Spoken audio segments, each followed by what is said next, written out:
It is said that certain precious stones are lucky, but Mr. Body was not superstitious. Rubies were precious because they were valuable. That was all. There was a fortune to be made by anyone who invented a way of manufacturing artificial rubies. And when one of the guests found such a way, then surely it must lead to wealth and happiness. Good friends would share in the fortune, and neighbors rejoice in the success of their friends. Maybe. But maybe rubies are not so lucky, because good luck seemed to desert Arlington Hall just as surely as it deserted poor Mr. Body himself.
Fire grate, ash and fragments of paper. Plum's signature identified.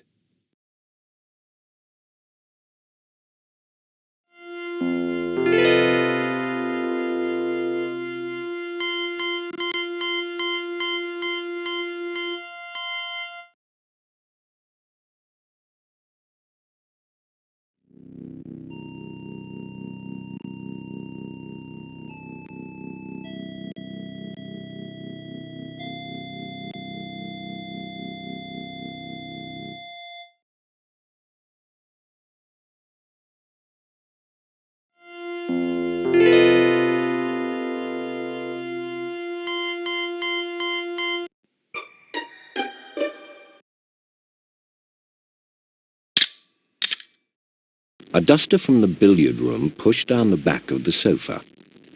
Tests showed traces of Mr. Body's blood.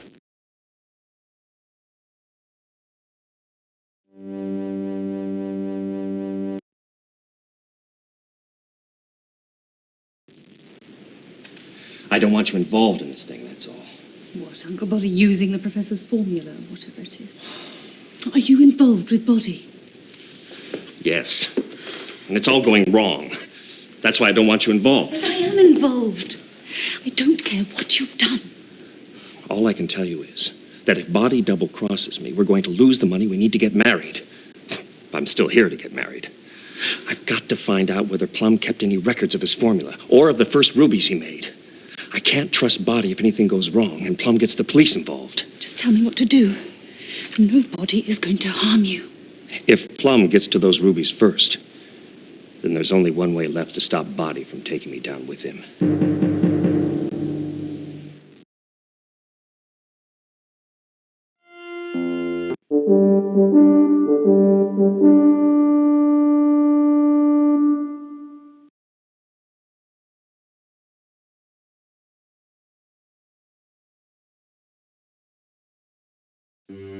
I think you should know that Uncle Body was very mean, particularly where I was concerned.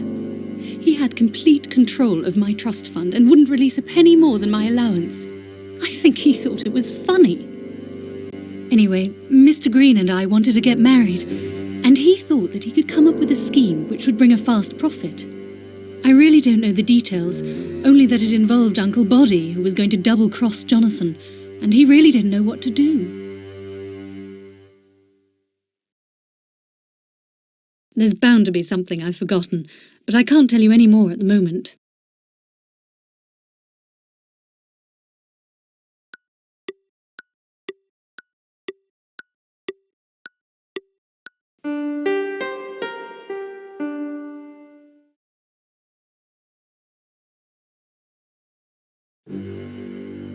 When Body stole the professor's formula, he needed a solicitor, one who wouldn't care too much about following all the rules.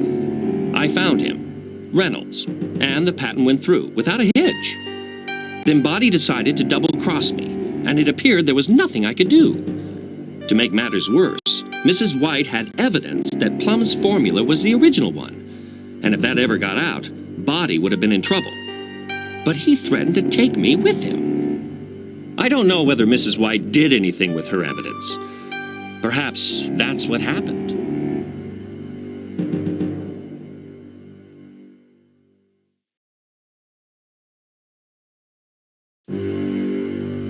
Body was a bully.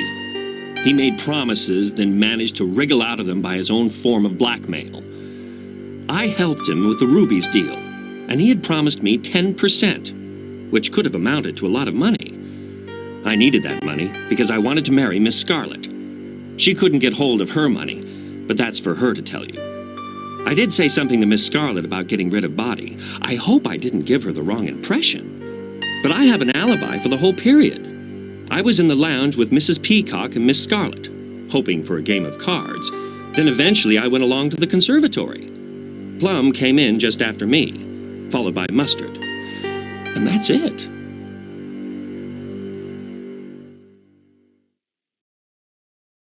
There's bound to be something I've forgotten, but I can't tell you any more at the moment. Really, I do think this is a bit much. I helped Body get the patent for the ruby process in return for 10% of the profits. But it was all going wrong.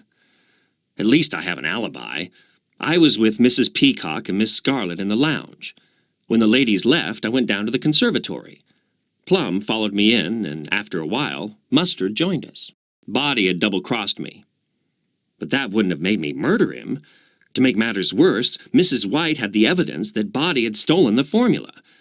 And that was very bad news for me. But just give me a shout if you think of any more questions.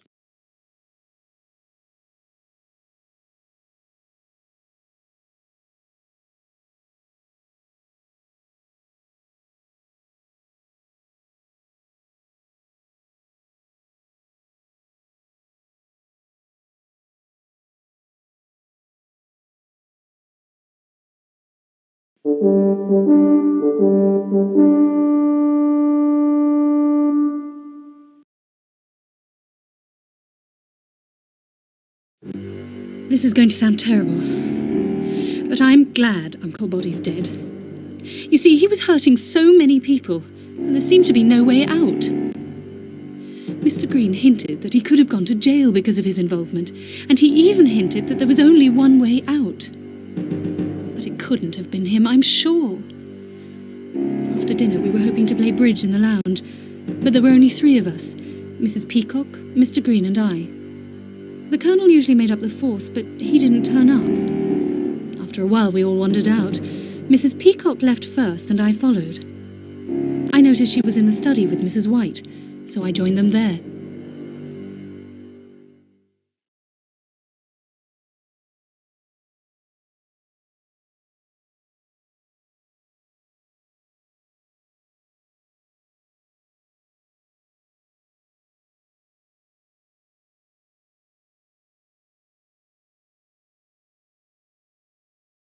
I'm sure I'll remember other interesting facts, but I've nothing to add right now.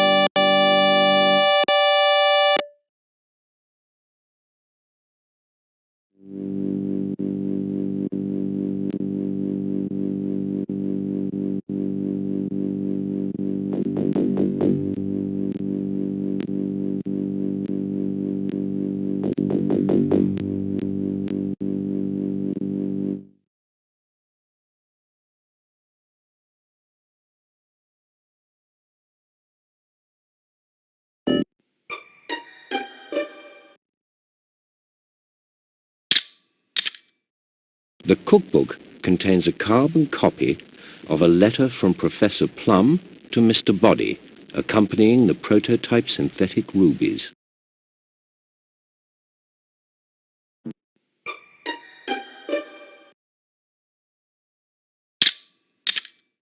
Two candlesticks, one clean with no fingerprints, the other with fingerprints of Professor Plum.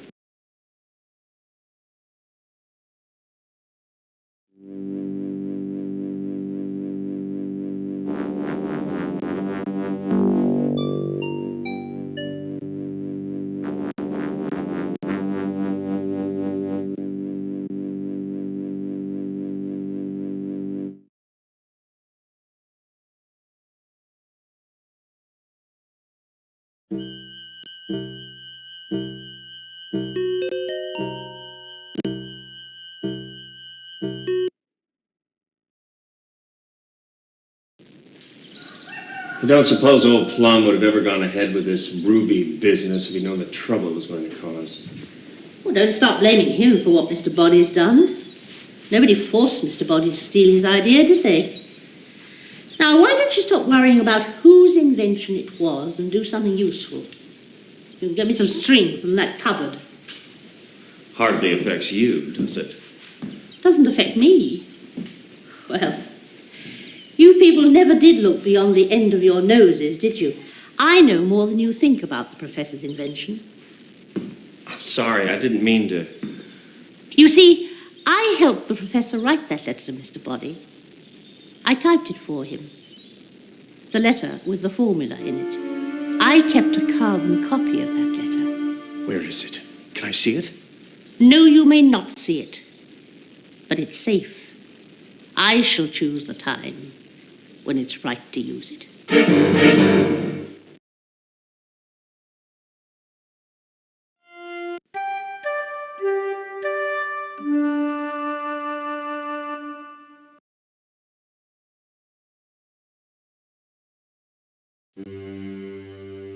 I am probably the only person in this house who can prove that Professor Plum devised the formula for the rubies and that Mr. Body stole it. You see, I typed the letter for the professor and I kept a carbon copy. I've hidden it and nobody knows where. I told Mr. Green about it and he seemed very anxious to get hold of it. Goodness knows why, because as far as I can see, it's nothing to do with him. Anyway, I plan to steal the professor's prototypes from the library too. I told Mrs. Peacock about them. And then I'd have had all the evidence I needed. But somebody got to those prototypes before me.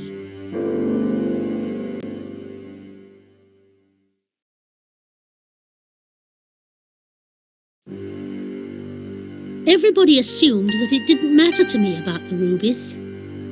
They thought that the only ones to be hurt were the Professor and Mrs. Peacock. Nobody knew that the Professor had promised to buy me a little cottage to retire to, and I don't suppose anybody cared.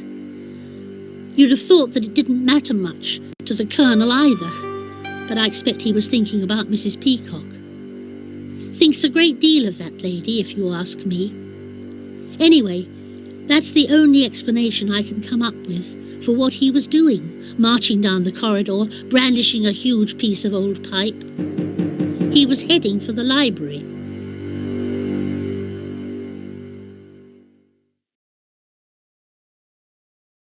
I'm afraid I can't think of anything else to tell you at the moment. Yes, of course I've seen the candlesticks. I see them every day. I had them down to give them a good polish earlier on. Professor Plum was in the dining room at the time, so I got him to carry one of them into the kitchen for me. I put them in the cupboard until I was ready. Yes, I saw the lead pipe, but I don't think it's my place to go around naming names.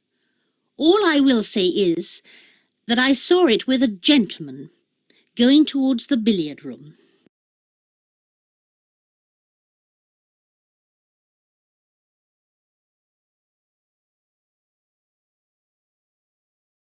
Yes, I saw the...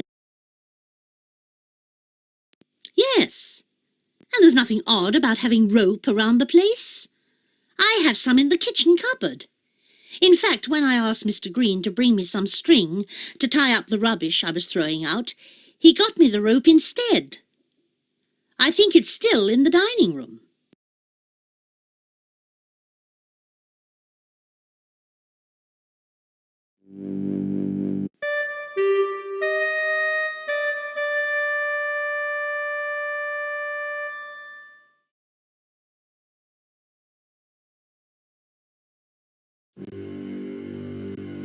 By now, everybody must know that Body had stolen my formula for synthetic rubies and was about to market it under his own patent. It could have made me a fortune, but Body obviously saw the opportunity was too good to miss, and he didn't mind who got hurt in the process. He treated everybody with equal contempt. That's why, when I heard raised voices in the ballroom, I was not surprised, nor did I interfere. One of the voices was Miss Scarlett's, but I could not say who the man was. As I walked away, I distinctly heard what sounded like a shot. Perhaps at that point, I should have gone back.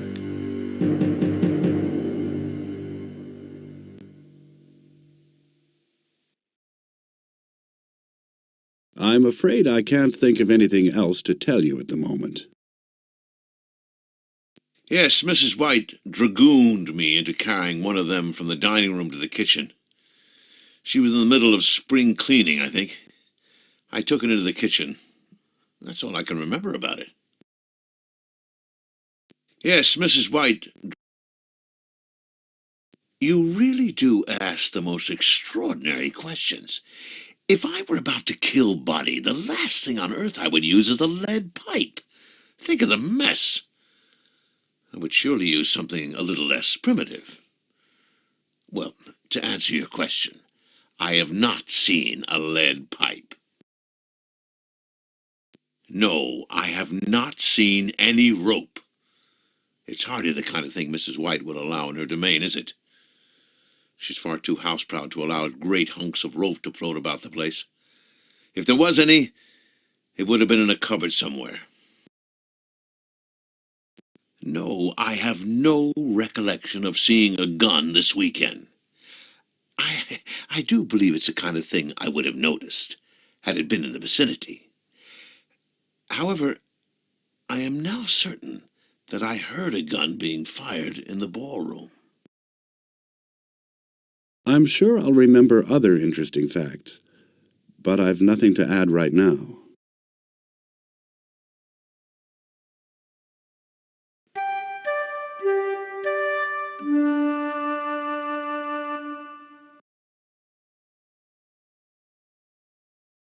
I know where Mr. Body keeps that gun.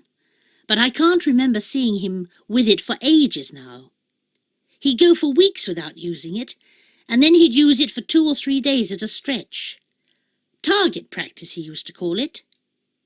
No, he hasn't used it recently, at least not that I know of. I'm afraid I can't think of anything else to tell you at the moment.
A drawer forced.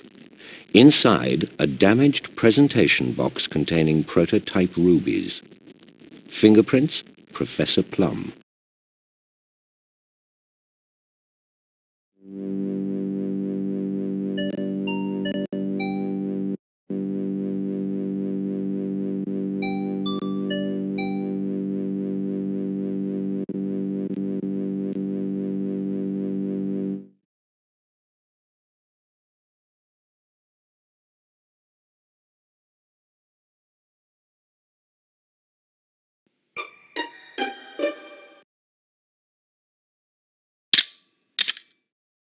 The window is broken.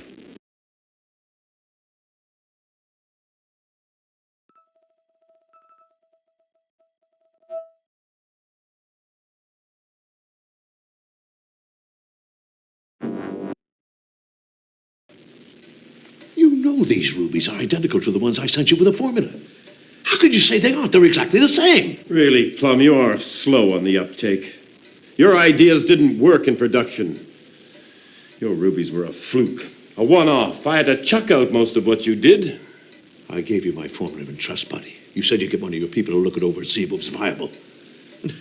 And now you've patented it as your own idea. You sent me an idea for making synthetic rubies. A marvelous idea. But it didn't work. I developed a formula that did, and that formula is now my patent. It has nothing to do with you, Plum. Now get out before I throw you out. That's right, buddy. First steal my ideas, and then threaten me. That's about your level, isn't it, eh? Hey? I'll show you what I think of your patent.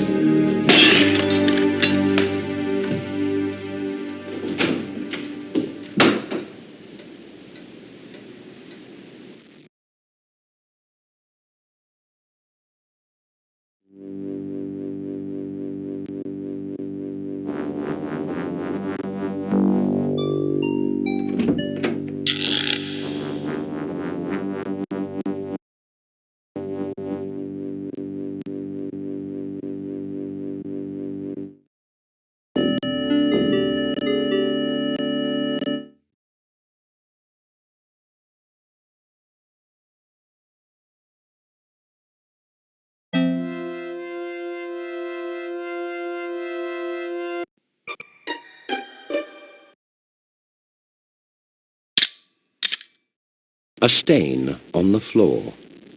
Tests show it to be whiskey.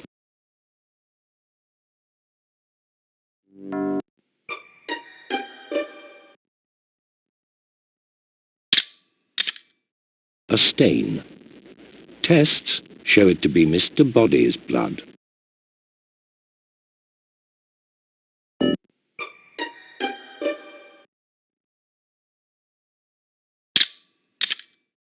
Lead pipe in drawer. Fingerprints smudged, but identifiable as Mr. Green's, Mr. Body's, and Colonel Mustard's.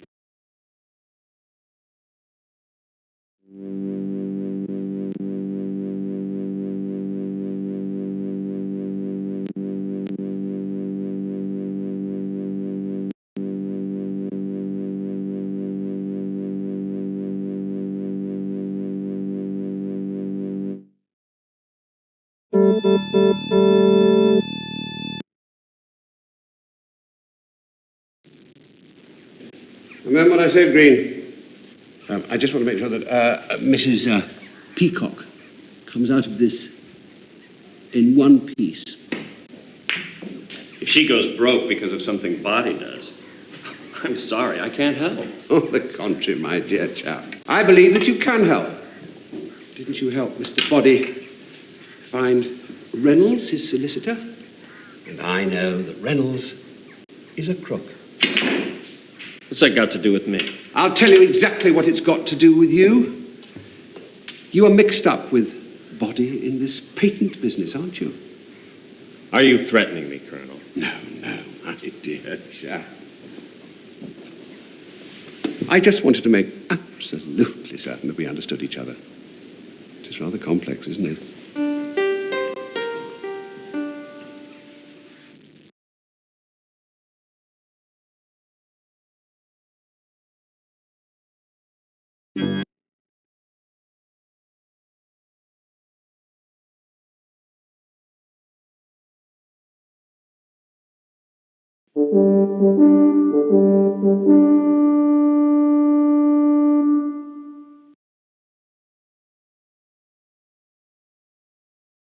Well, of course, I know that there are two rather fine candlesticks in the dining room. Mrs. White takes good care of them. They're always gleaming, although I can't honestly say that I've noticed them this weekend. No, I certainly have not seen a lead pipe. If this were a game, I'd assume it was some kind of trick question. Spot the odd one out. Is it lead, is it brass, or is it copper? But the answer is still no. I haven't seen a lead pipe. Have I seen a rope? Really? This is a country house, not a rodeo. Surely if there was a rope, it would have been outside in the sheds or the garage, wouldn't it? I certainly haven't seen one in the house. Yes, I did handle the gun. I knew where Uncle Body kept it in his study, and I took it. It's no use asking me what I was going to do with it. I don't know. I was simply desperate. All I can remember is going into the ballroom with it, and then Colonel Mustard took it from me. Thank God he was there.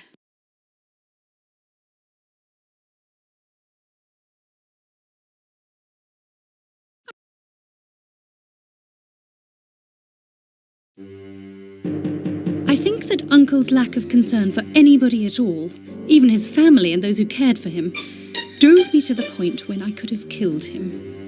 It was only the Colonel that stopped me. I had managed to get hold of Uncle's gun. I knew where he kept it, and it seemed like the only way out.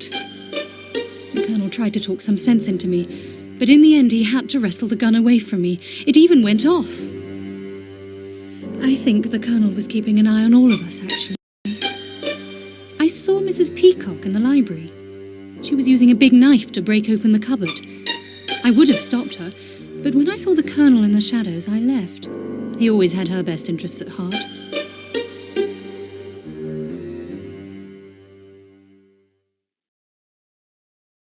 I can't think of anything that I haven't already told you.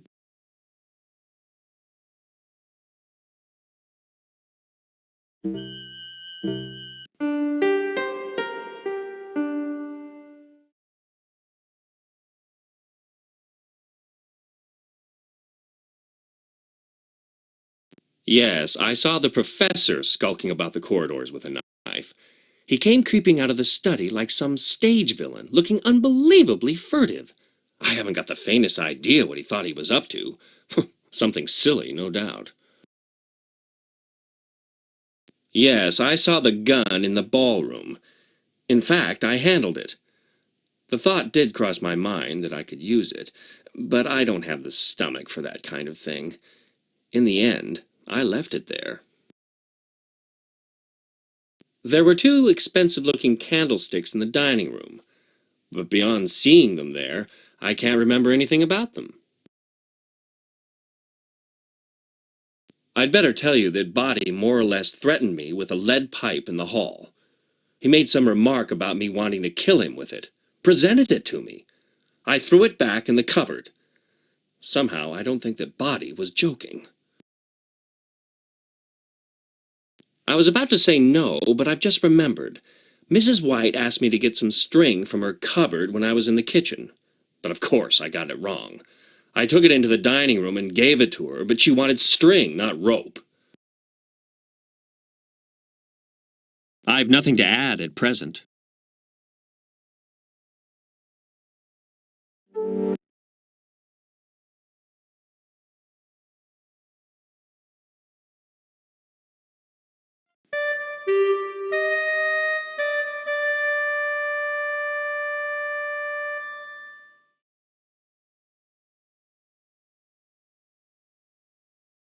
I'm rather ashamed to admit it, but yes, I did see the knife. I was rather desperate to get my letter back from Body's desk, so I went into the study and used the knife to open the drawer where he kept it. The letter had gone. No sign of it. I still had the knife when I went into the lounge, so I just left it there. No, I have no recollection of seeing a gun this weekend. I do believe it's the kind of thing I would have noticed, had it been in the vicinity. However, I'm afraid I can't think of anything else to tell you at the moment.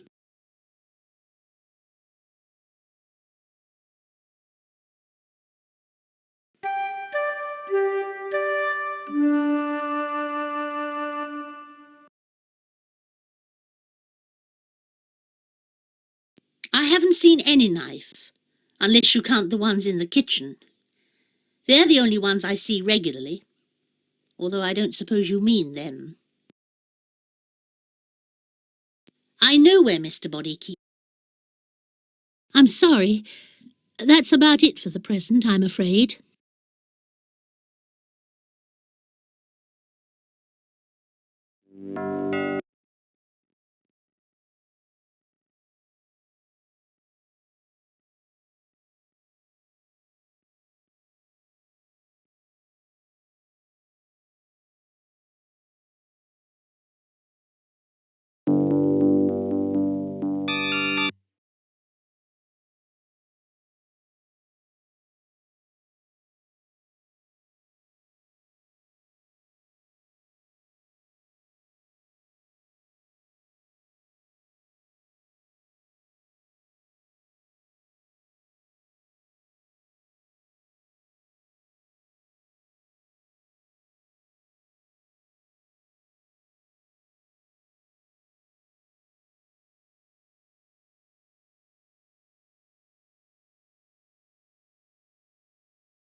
Wrench, fingerprints Mr. Body, Mrs. White, and Mrs. Peacock.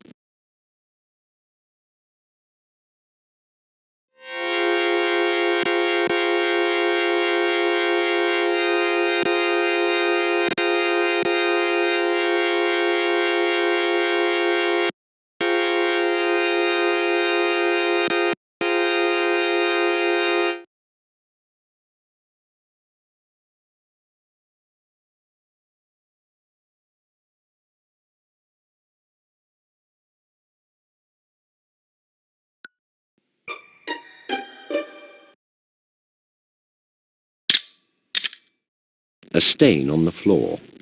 Tests show it to be wine.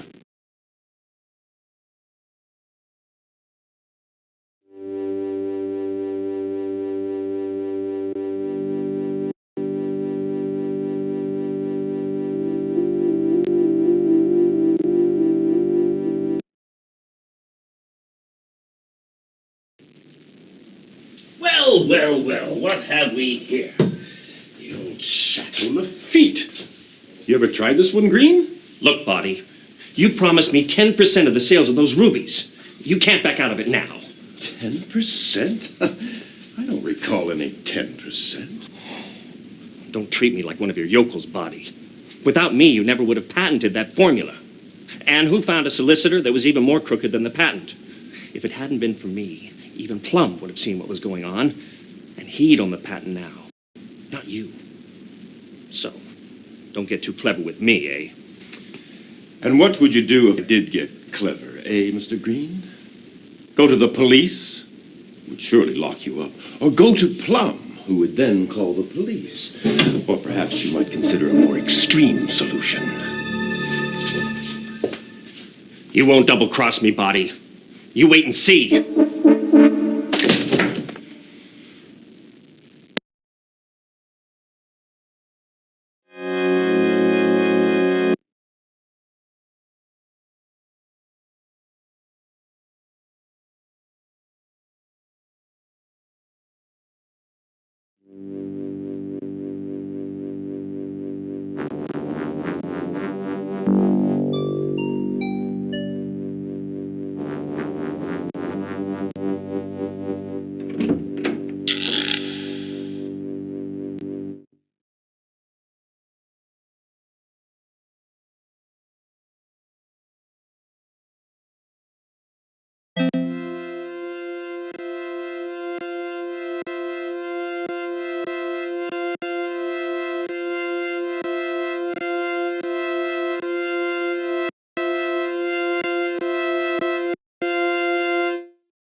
Rope, lying under the table.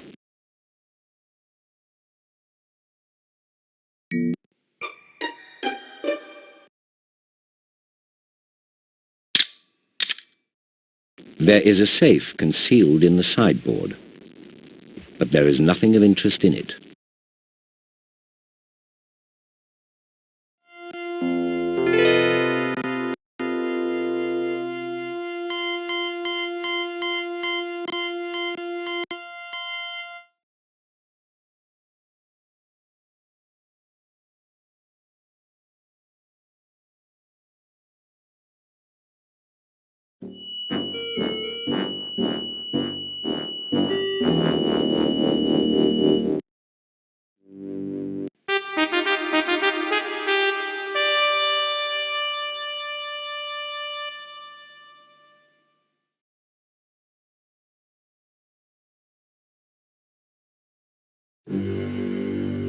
I had decided that I'd had enough of Body's thoughtless behavior.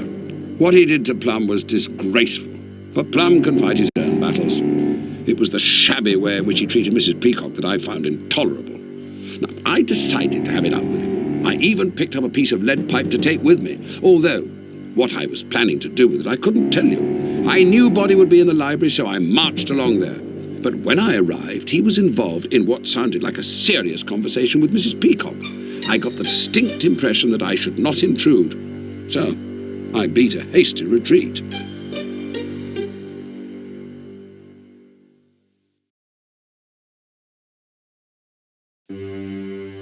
By now, you will probably know about Green's involvement in this shabby affair. He'd been helping Boddy. Found him a bent solicitor, Reynolds, the chap was called. Now, I don't know what was in it for Green, but I tried to convince him that it all had to stop. I told Green I wanted him to persuade Boddy to lay off Mrs. Peacock. Couldn't be simpler, really. I hoped to find out later what action he'd taken, but I never had the chance. I'd been in the kitchen with Mrs. White. Then I remembered I should have been playing bridge. When I got to the lounge, there was no one there, so I wandered along to the conservatory.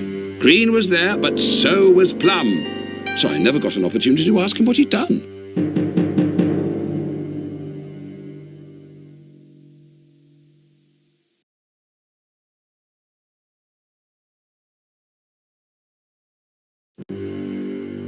Boddy had the most peculiar sense of humour, and that was the least of his problems.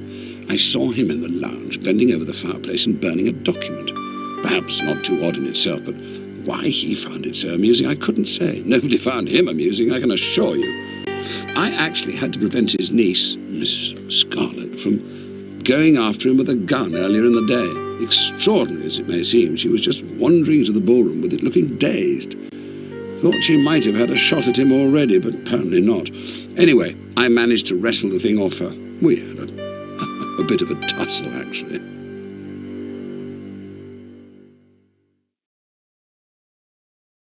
I've tried to remember what I saw and heard. There's nothing else.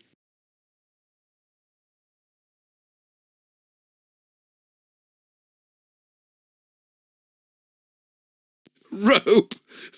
What on earth would I want with a rope? Well, I've no idea if Boddy keeps rope in the house. Well, I've certainly not seen any. What an extraordinary idea. Oh, well, I did have contact with the lead pipe, yes. You see, I had this ridiculous idea of frightening Boddy with it, but fortunately for me, he was with somebody at the time, and I never got a chance to use it. I got it from the hall cupboard. I saw it there earlier. In the end, I never did anything with it. I stuffed it in the cupboard in the billiard room. It's all rather embarrassing, really, but there you are. Look here, I know there are some candlesticks in the dining room, but unless somebody actually started pouring gravy from them, I wouldn't notice them. Well, it's not the kind of thing that registers with me, I'm afraid. I mean the candlesticks, not the gravy. Boddy's revolver. Yes, I took it from Miss Scarlett earlier today. I found her in the ballroom, waving it about. She was quite clearly distressed. I managed to get it from her and took her off to calm her down. Now, I did leave the gun behind, intending to go back for it when I dealt with Miss Scarlett. However, what with one thing and another... You mean Boddy's knife? Oh, yes, I know that knife. It was one of his favourite things. I can't recall seeing it this weekend, though. No, I'm sorry, I can't help you, I'm afraid. No, I haven't seen one at all. Sorry.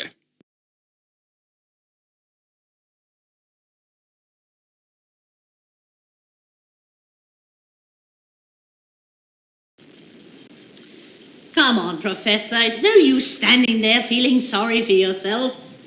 I can't believe he trampled all over me like that. Well, what are you going to do about it?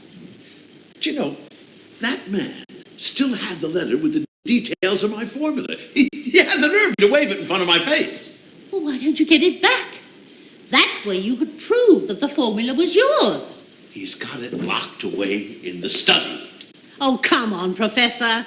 What are you, a man or a mouse? Well, what am I going to do? I don't care what you do. Brain him if he won't listen. And if you don't, I probably will.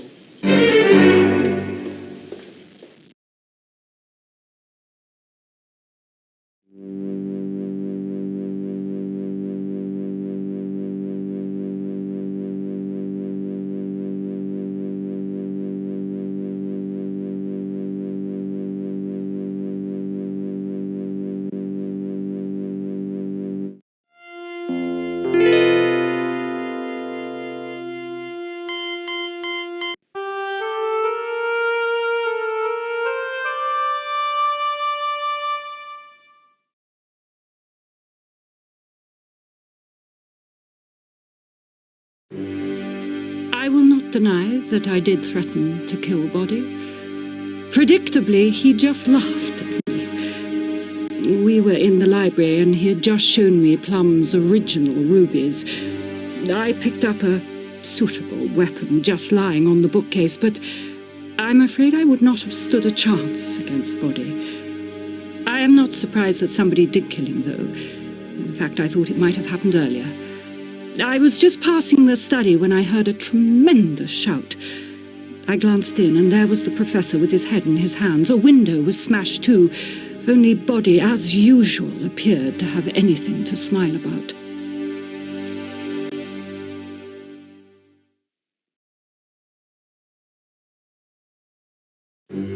I felt that somebody had to do something to stop Body from treating us all with such contempt.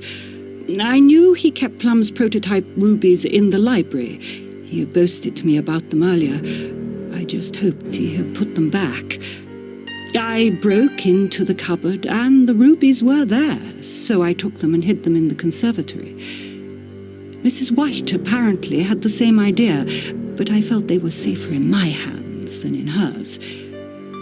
I suppose you'll want to know where I was at the time of the murder? I was in the lounge for the first part of the evening, hoping for a rubber of bridge. Miss Scarlett and Mr. Green were there, but we were missing a fourth. Eventually, I went along to the study. Mrs. White followed me in, and shortly afterwards, Miss Scarlett joined us.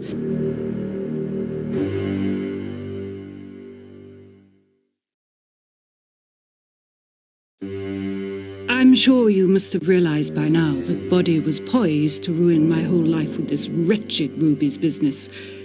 It was enough that he stole the professor's formula, but then to launch a product in direct competition with my family's jewellery business was beyond belief. I asked him to delay just to give us some time, but he refused. That is why I did nothing when I saw Mr. Green in the ballroom. He was staring at something on the top of the piano. He was fascinated. Then he picked it up, and I'm perfectly certain that it was a gun. I've told you everything I know. No, I have not seen a rope. Had I seen one, no doubt I would have been tempted to use it. One or two candidates immediately spring to mind. I'm sorry, I can't help you. I haven't seen anything resembling a lead pipe in this house. Body once showed me the candlesticks in the dining room. He was rather proud of them. I'm afraid they made little impact on me. No, I can't remember seeing them on this occasion. I'm sorry. Of course I knew that Body kept a gun. Most of us knew that. But it was usually kept under lock and key. I cannot swear that I saw it, but I'm fairly certain that it was a gun that Mr. Green was looking at with such horror in the ballroom earlier. Yes, I did see that knife. I saw it in the study first, but I actually found it in the lounge sometime later. It was a spur-of-the-moment thing. I took it into the library and forced open the cupboard to see if I could find Professor Plum's prototype rubies. I was lucky. The rubies were still there. So I took them with me. Oh, I hid the knife in the ballroom. Yes, I saw it. Body had what you describe as the wrench. He was trying to free the lock on the cupboard in the library with it. I was with him at the time, and I did handle it briefly. Oh, I don't know what happened to it after that. I've told you everything I know.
Prototype rubies.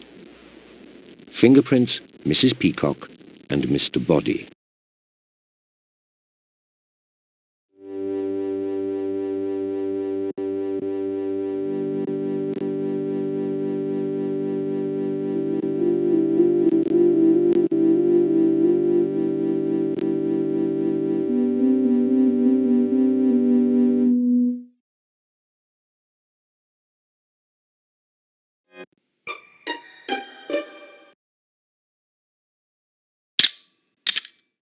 Knife among the gardening implements. No fingerprints. Knife wiped clean.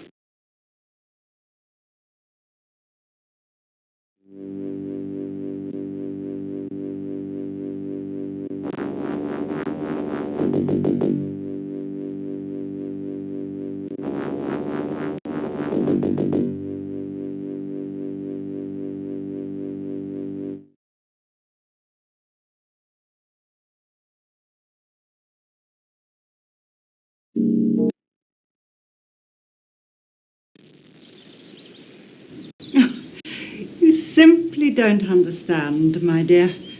Oh, yes, I do.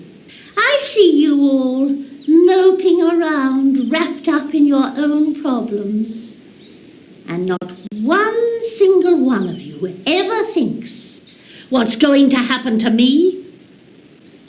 Well, I helped Professor Plum with the formula, and he said that he would buy me a cottage so that I could get away from Mr. Body. I have always hated that man. And now it looks as though I'm going to be with him for good. Unless I can prove that Professor Plum invented the formula for the rubies, which I can. Because I know where Mr. Body put the rubies when Professor Plum gave them to him. He used to call them his prototypes.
Gun recently fired.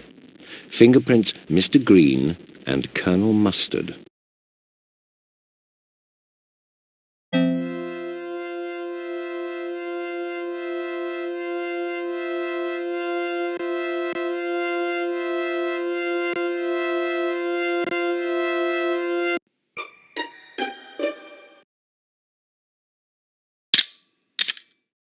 The drawer is empty.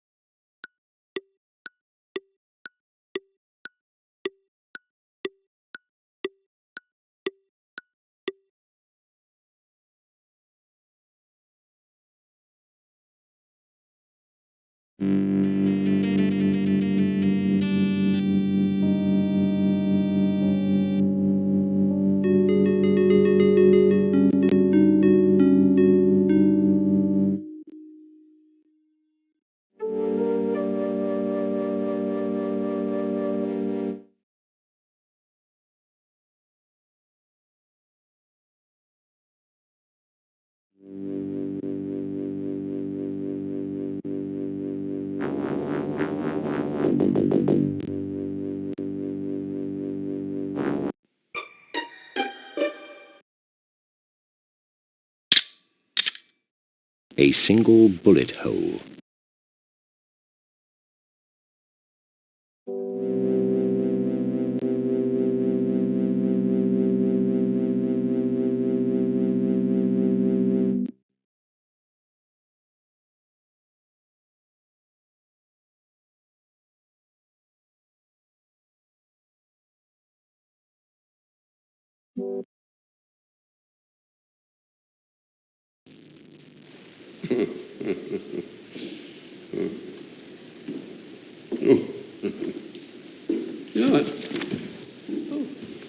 What on earth are you doing wandering around with that? That's Body's gun, isn't it? Yes, I took it from the study. Oh, well, guns don't solve problems, believe me, I should know. I was desperate. I had to do something. If Uncle Body had released some of my trust money, we wouldn't be in all this trouble now. You and Mr. Green? Jonathan said he could go to jail if Uncle Body went ahead with marketing his rubies. And Professor Plum kicked up a row with the police. He couldn't survive in jail, Colonel. I just know he couldn't. No. You may be right, my dear, but this is no way to do things. Body is a very dangerous man. Now. No!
The fireplace contains no evidence.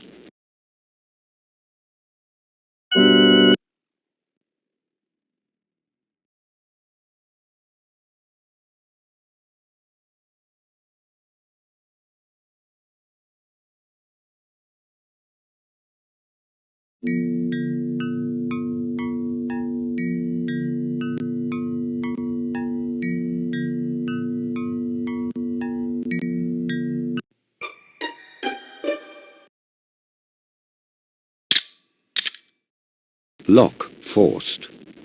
Books in cupboard. Fingerprints on cupboard door. Mrs. Peacock and Mr. Body.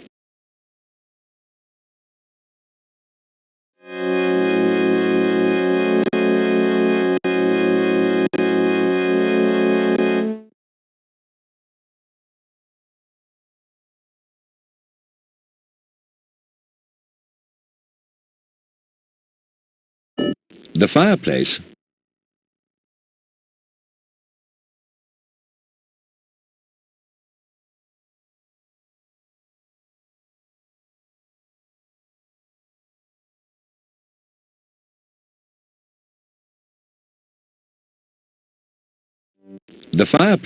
contains no evidence.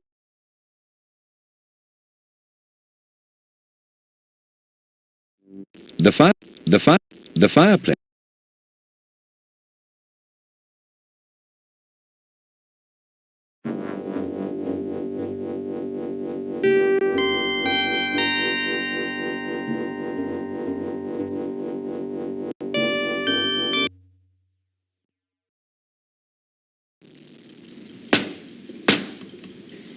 If you intend to go ahead with this, you will destroy my family's jewelry business.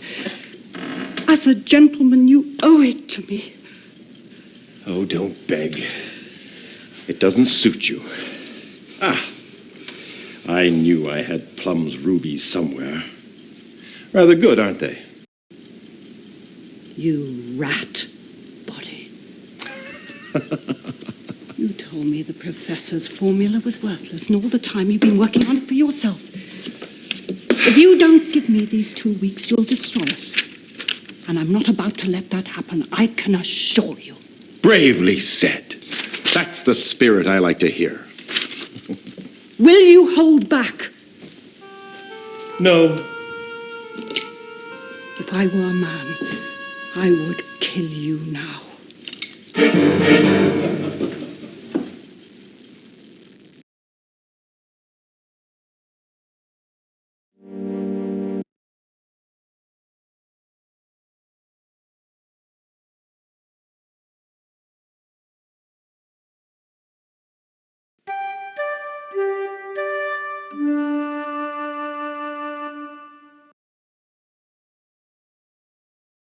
I'm afraid I can't think of anything else to tell you at the moment.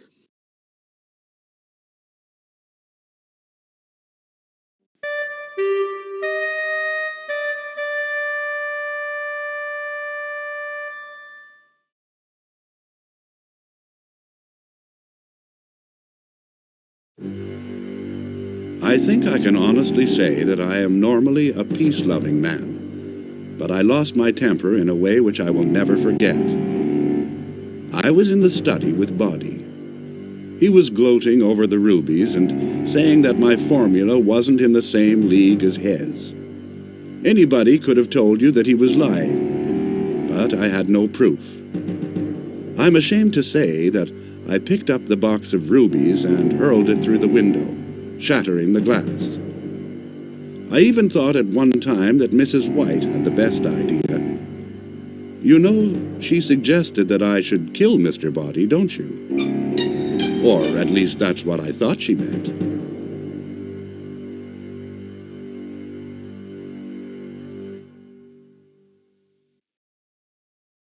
I'm sorry. That's about it for the present, I'm afraid. A wrench? No, I cannot recall seeing anything like that in the house.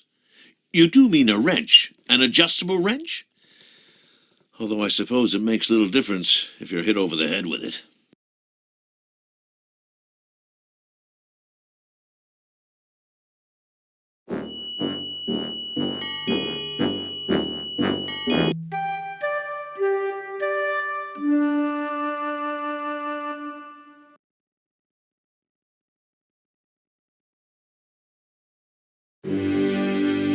I thought it was time somebody did something about Mr. Body. Everybody seemed to be so frightened of him. I was going to blackmail him, you know. I was just gathering all the evidence I needed. Anyway, I thought the professor should do something for himself. He was complaining about everything to me in the dining room. I was collecting up all the silver for a good polish, and I told him he should brain Body. I hope he didn't take that too literally.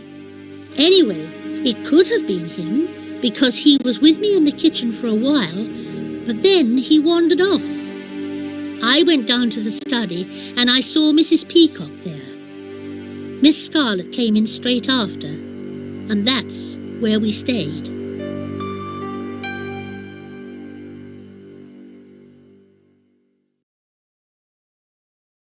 I can't think of anything that I haven't already told you. I went into the library, and there was this great dirty wrench lying on the bookcase. I couldn't believe that anybody could be so careless. It could have scratched that bookcase, and it's a very old one. I put the wrench back in the cupboard in the hall.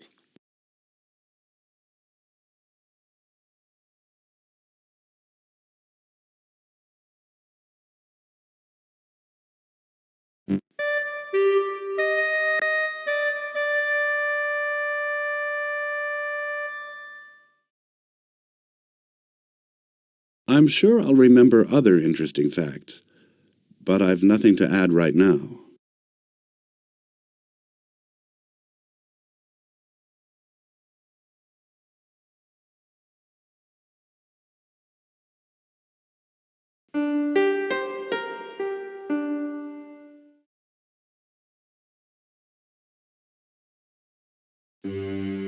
I very nearly took the initiative, you know. I mean, I seriously considered killing Body. The opportunity seemed too good to miss. I had gone into the ballroom, and I saw a gun just lying on top of the piano. I picked it up and wondered who would ever know. But I just couldn't do it. And when I realized that Mrs. Peacock had been watching me, I knew I'd made the right decision. But maybe Plum had more guts than I did. I definitely saw him sneaking out of the study, wielding a large and very wicked-looking knife.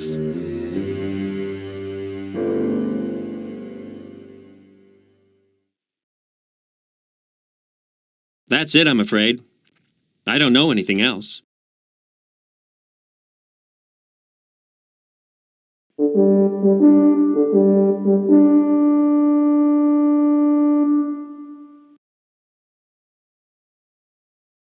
I can't think of anything that I haven't already told you.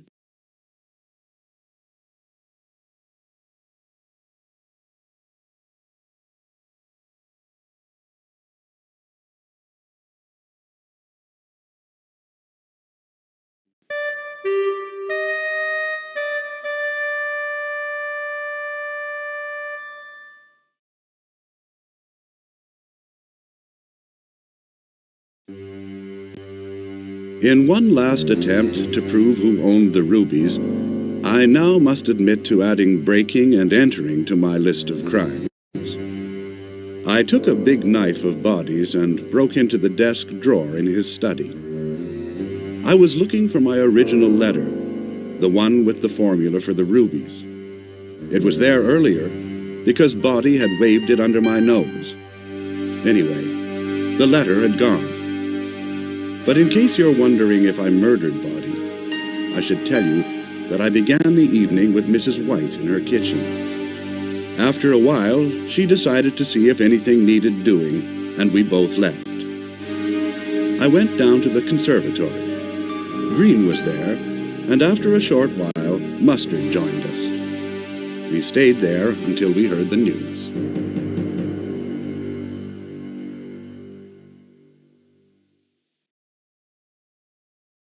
I can't think of anything that I haven't already told you.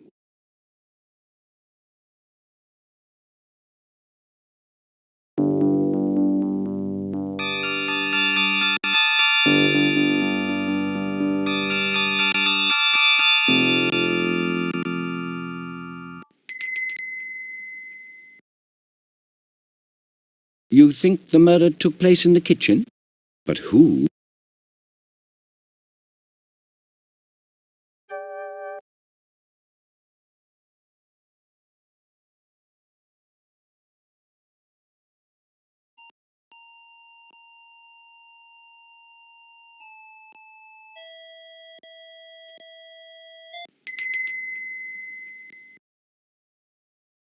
You think the murder took place in the billiard room?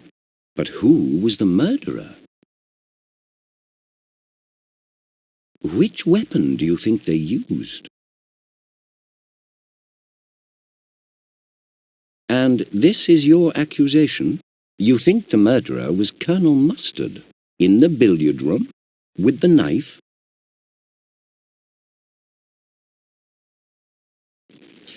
Well done. You've got everything right. You've solved the murder mystery. Now, let's go through it stage by stage and see what happened. The Colonel was very attached to Mrs. Peacock, despite her understanding with Mr. Body. He had always cared for her, but now it looked as if what Mr. Body was doing would lead to bankruptcy for Mrs. Peacock. Colonel Mustard was not the man to stand aside when a lady's reputation was at stake, especially Mrs. Peacock's. During dinner, the Colonel had asked if Mr. Body could see him for a word. Mr. Body had suggested that they have this little word over a frame of snooker. After dinner, Colonel. The Colonel had agreed. Colonel Mustard now had to find a weapon. He'd been watching Mrs. Peacock during the day, and he knew that she had broken into a cupboard and found the professor's rubies. Mrs. Peacock had used a knife, and the Colonel knew where she'd hidden it, in the ballroom. He found the knife and went to the billiard room. Mr. Body was there, wiping his cue with a duster, his back to the table. The Colonel struck at once. Mr. Body fell back onto the table, leaving a bloodstain that the Colonel could not remove. He picked up Mr. Body's duster, and he used it to clean the knife. Then he went to the conservatory and left the knife with some gardening implements that lay on the table. He hurried back to the lounge to see if he could join the game of bridge, but the lounge was empty. He realized he still had the duster in his pocket, so he pushed it down the back of the sofa and hurried back to the conservatory.